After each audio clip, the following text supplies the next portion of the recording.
اعوذ باللہ من الشیطان الرجیم بسم اللہ الرحمن الرحیم اللہم صلی علی سیدنا و مولانا محمد وعلی سیدنا و مولانا محمد مبارک وسلم علیہ۔ تمام عشاق رسول صلی اللہ علیہ وسلم کو اعجاز خالق قادری ویسی کی جانب سے السلام علیکم ورحمۃ اللہ وبرکاتہ۔ یوٹیوب چینل دیکھنے والوں کو خوش آمدید کہتا ہوں، اور ساتھ ہی اس دعا کے ساتھ ایک خوبصورت اور ایک اچھے میسج کے ساتھ آپ کے سامنے حاضر خدمت ہوا ہوں، اور وہی پیاری باتیں کہ جو ظاہر اصلاحی باتیں ہوتی ہیں، جو آگے پہنچانی ہوتی ہیں، اور ہمارا یہ کام بھی ہے۔ اللہ رب العزت اس سے خوش ہوتا ہے۔ یقیناً ہماری دعا یہی ہے کہ اللہ رب العزت اس تمام ہمارے عمل کو توشہ آخرت بنا دے اور نجات کا ذریعہ بنا دے، آمین بجاہ نبی الامین۔ موضوع کی طرف آتے ہیں، اور آنے سے پہلے پھر وہی والی بات کہوں گا، اور ظاہر ہے کہ میں محبت کے ساتھ آپ سے کہتا ہوں، اور یقین رکھتا ہوں کہ آپ بھی محبت کا جواب محبت سے دیں گے، کہ اس چینل کو سبسکرائب کیجیے گا، ویڈیوز کو شیئر کیجیے گا، لائک کیجیے گا، کمنٹس باکس میں اپنی پیاری رائے ضرور دیجیے گا، اور ساتھ ہی بیل آئیکن کو یعنی گھنٹی کے بٹن کو پریس کیجیے گا، تاکہ آنے والی ویڈیوز کے نوٹیفیکیشن آپ تک پہنچتے رہیں۔ موضوع کی طرف آتے ہیں، پیارے سے موضوع کی طرف۔ بڑا خوبصورت میسج مجھے ملا، مجھے اچھا لگا، میں نے چاہا کہ اسے آپ تک پہنچاؤں۔ اور واقعتاً اب فی زمانہ ہم اپنی زندگیوں میں ہمارے جو جسم پر جو اثرات مرتب ہوتے ہیں، وہ ہمارے جذبات کی وجہ سے ہوتے ہیں۔ ہماری صحت پر جو اثرات مرتب ہوتے ہیں، وہ ہمارے کسی نہ کسی جو ہماری صحت پر مطلب جذباتی کیفیات میں جو بھی ہوتے ہیں، تو کس کس انداز میں ہم تک اس کا اثر ہوتا ہے، اور ہم اپنی زندگی کو بہتر بنا سکتے ہیں یا نہیں بنا سکتے، یا اپنی صحت کو خراب کر لیتے ہیں یا بہتر بنا لیتے ہیں۔ موضوع کی طرف آتے ہیں کہ مختلف جذبات کا صحت پر اثر انداز ہونا، مختلف جذبات کا صحت پر اثر انداز ہونا، اس پر غور ضرور کیجیے گا، اور کوشش کیجیے گا کہ اپنی زندگی میں سدھار کیسے پیدا کیا جائے، اور صحت کو کس طرح بحال کیا جائے۔ بہرحال کہ غصہ یعنی مختلف جذبات ہماری صحت پر مختلف انداز سے اثر انداز ہوتے ہیں۔ دیکھتے ہیں کہ کیا کیا ہوتا ہے اس میں ہماری میڈیکلی انداز میں۔ غصہ ہمارے جگر پر منفی اثر ڈالتا ہے۔ غصہ آنا ایک فطری بات ہے، لیکن اس کو سوار کر لینا یہ نقصان ہو سکتا ہے۔ تو کہا جا رہا ہے کہ ماہرین نے بتایا کہ غصہ ہمارے جگر پر منفی اثرات ڈالتا ہے۔ ماہرین کے مطابق جب بھی غصہ آئے ایک گلاس پانی پی لینا چاہیے، باقاعدگی سے چہل قدمی ورزش بھی غصے کے جذبات کو آہستہ آہستہ ختم کر دیتی ہے۔ اور ہمارے پیارے نبی صلی اللہ علیہ وسلم نے بھی یقیناً فرمایا کہ جب غصہ آ جائے تو یہ شیطان کی ادا ہوتی ہے۔ اگر کھڑے ہو تو بیٹھ جاؤ، بیٹھے ہو تو لیٹ جاؤ، ورنہ ایک گلاس پانی پی لو، اس سے غصے میں کمی آ جاتی ہے۔ اداسی اور غم اور دکھ ہمارے دل پر اثر انداز ہوتا ہے۔ کسی قریبی عزیز کی موت، نوکری ختم ہو جانا، یا کسی لمحے تعلق کا ختم ہو جانا، یا کوئی ایسا تعلق جو کافی عرصے سے ہمارے مطلب ہمیں جوڑے ہوئے تھا، اس کا ختم ہو جانا، یہ تمام چیزیں ہیں جو ایسے افراد کو دل کا مریض بنا دیتا ہے۔ ایک تحقیق کے مطابق غم ہمارے پھیپھڑوں پر بھی اثر انداز ہوتا ہے، یعنی غم اور اداسی جو ہے ہمارے پھیپھڑوں پہ بھی اثر انداز ہوتی ہے، اور ہمارے قلب پہ بھی اس کے اثرات مرتب ہوتے ہیں، اور جو کہ ہمارے لیے یقیناً ایک بیماری کی شکل میں بھی یہ بات آ سکتی ہے۔ تو لہٰذا اپنے اداسی اور غم کو کم کرنے کے لیے میں ہمیشہ کہتا ہوں، اور حقیقت بھی یہی ہے، قرآن پاک کی آیت ہے کہ دلوں کا اطمینان تو اللہ کے ذکر میں ہے۔ الا بذکر اللہ تطمئن القلوب، یعنی بے شک کہ اللہ کے ذکر میں دلوں کا اطمینان ہے۔ تو ذکر الہی میں مشغول ہو جائیے، اللہ اور اس کے رسول کے احکامات پہ چلیے، نمازوں کی پابندی کیجیے، اللہ پہ بھروسہ رکھیے، صدقہ خیرات دیجیے، تو انشاءاللہ تعالیٰ العزیز غم بھی دور ہو جائے گا، اداسی بھی دور ہوگی، اور دل پہ اس کے اثرات برے نہیں پڑیں گے، اور آپ کے پھیپھڑوں پہ اس کے اثرات برے نہیں پڑیں گے۔ بہرحال پریشانی، فکر، پریشان ہونا اور فکر کرنا صحت کے لیے بے حد نقصان دہ ہے۔ معمولی باتوں پر بھی پریشان ہونے سے بچنا چاہیے، کیونکہ یہ آپ کے معدے پہ منفی اثرات ڈالتا ہے۔ ڈپریشن اور پریشانی کا شکار اکثر افراد یا تو بہت زیادہ غیر معمولی طریقے سے کھاتے ہیں یا بہت کم کھاتے ہیں۔ یہ فکر معدے پر منفی اثر ڈالتی ہے۔ دیکھیے، پریشانی اور فکر یہ زندگی کا حصہ ہے، فطری بات ہے، ہو جایا کرتی ہے۔ اس کو پھر میں کہتا ہوں کہ باقی چیزوں کی طرح سوار نہ کیجیے، اس کا حل تلاش کیجیے، مشورہ کیجیے، اپنے آس پاس میں جو لوگ رہتے ہیں ان سے مشورہ کیجیے، اچھا انداز اپنائیے،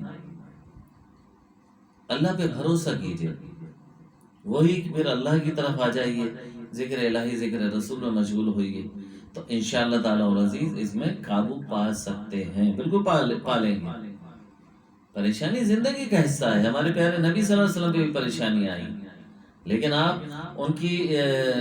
ان کی زندگی کو فالو کیجئے کہ کب کب کس انداز میں انہوں نے کیا کیا تھا، آپ بھی وہ کرنا شروع کر دیجئے، تو یقیناً پریشانیاں دور ہو جائیں گی، فکریں بھی دور ہو جائیں گی۔ آمین۔ فکر اور پریشانی بالوں میں سفیدی، سر درد اور بال جھڑنے کا سبب بن سکتا ہے۔ یاد رکھیں، مستقبل کو کوئی نہیں بدل سکتا، جو ہونا ہے وہ ہو کر رہے گا، لہٰذا آنے والے کل کی فکر چھوڑ کر حال میں خوش رہیں۔ بعض اوقات ایسا بھی ہوتا ہے کہ ہمارے پاس نعمتیں ہیں، سارے معاملات ہیں، سب کچھ ہے، لیکن آئندہ آنے والی کسی بات سے آپ فکر مند ہیں، پریشان ہیں، اور اس سے جو موجودہ وقت ہے جس میں آپ خوشیاں حاصل کر سکتے تھے، جس میں آپ کے پاس وہ تمام چیزیں میسر تھیں، آپ نے اس سے بھی انجوائے ہونا چھوڑ دیا، اس سے بھی خوش ہونا چھوڑ دیا۔ یہ بے وقوفی کی بات ہے۔ شکر ادا کریں گے تو یقیناً راحت حاصل ہوگی، صبر کریں گے تو اللہ رب العزت اور عطا فرمائے گا۔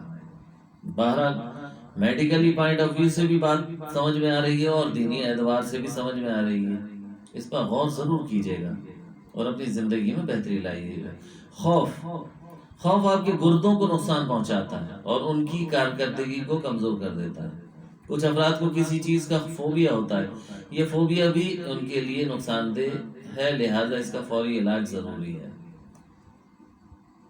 جی ہاں، بعض اوقات بلا وجہ کا فوبیا ہوتا ہے کہ فلاں چیز نقصان کر دے گی، اس سے بچ جاؤ، یہ نہ ہو جائے، وہ نہ ہو جائے۔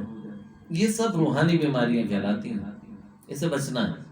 درود پاک بکثرت پڑھیں، استغفار پڑھیں، کلمے کا ورد رکھیں، باوضو رہیں، اچھے لوگوں کی صحبت اختیار کریں، یقین جانیے یہ خوف وغیرہ سب چیزیں ختم ہو جائیں گی۔ پھر وہی بات ہے کہ اللہ کے ذکر میں دلوں کا اطمینان ہے، خوف کا ہے کا، ڈر خوف کا ہے کا، اللہ پہ بھروسہ کیجئے، کوشش کیجئے، اچھی صحبت اختیار کیجئے، وہ آپ کی اصلاح کر دیں گے۔ اپنے آپ کو اکیلا نہ کیجئے، اچھے لوگوں کا تعلق اپنے ساتھ استوار کیجئے۔ بہرحال دباؤ، تناؤ، ذہنی دباؤ آپ کے دماغ اور دل پر اثر انداز ہوتا ہے۔ فالج کا شکار اکثر افراد ذہنی تناؤ میں مبتلا ہوتے ہیں۔ ماہرین کا کہنا ہے کہ مراقبہ، عبادت اور دوستوں اور عزیزوں کے ساتھ وقت گزارنے سے ذہنی تناؤ کو کم کیا جا سکتا ہے۔ بالکل صحیح بات ہے، مراقبہ، عبادت، دوستوں کے ساتھ وقت گزارنا اور اپنے اہل خانہ کے ساتھ اچھے طریقے سے وقت گزارنا، ان کے ساتھ بالکل اپنی رائے دینا، ان کے کام آنا، یہ تمام چیزیں ایسی ہیں جو تناؤ کو ختم کر دیا کرتی ہیں، دباؤ کو دور کر دیں گے، آپ بچ جائیں گے۔ اور پھر وہی بات، مین حقیقت تو یہی ہے کہ عبادت میں اپنا وقت گزاری، اللہ سے دعا کیجیے، صدقہ خیرات کیجیے، ذکر الہی، ذکر رسول کیجیے۔ خوشی کے بے شمار فائدے ہیں، یہ آپ کے اعصاب کو پرسکون کرتی ہے، ذہنی تناؤ کو ختم کرتی ہے۔ گھر والوں کے ساتھ اچھا وقت گزارنا، اپنی پسند کی کتاب پڑھنا یا کوئی اچھا بیان، جنت کے حسین مناظر سننا اور اپنی پسندیدہ ڈش کھانا، چھوٹی چھوٹی چیزیں ہیں جو آپ کو خوشی دے سکتی ہیں۔ بالکل، جو اللہ رب العزت کے دیے ہوئے تھوڑے رزق پر اور یا تھوڑی عطا پر راضی ہو جاتا ہے تو اللہ رب العزت اس کے بھی تھوڑے نیک اعمال پہ راضی ہو جاتا ہے۔ یہ گیو اینڈ ٹیک ہے، یاد رکھیے گا، ایسا ہی ہوتا ہے۔